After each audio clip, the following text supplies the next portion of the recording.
আজরাইল আসিবে কাছে, ভাঙবে না আর ঘুম। সেদিন নাম ঠিকানা বদল হয়ে নাম হবে মরহুম। কেউ বা তোমায় গোসল দিয়ে দেবে সাদা কাপড় পরায়, কেউ বা তোমার খুঁড়বে কবর দিতে জনমের বিদায়।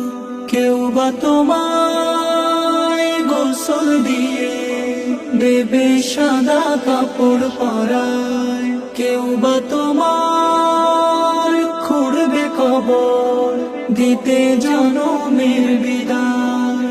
সোনার দেহ পোকায় খাবে কবর।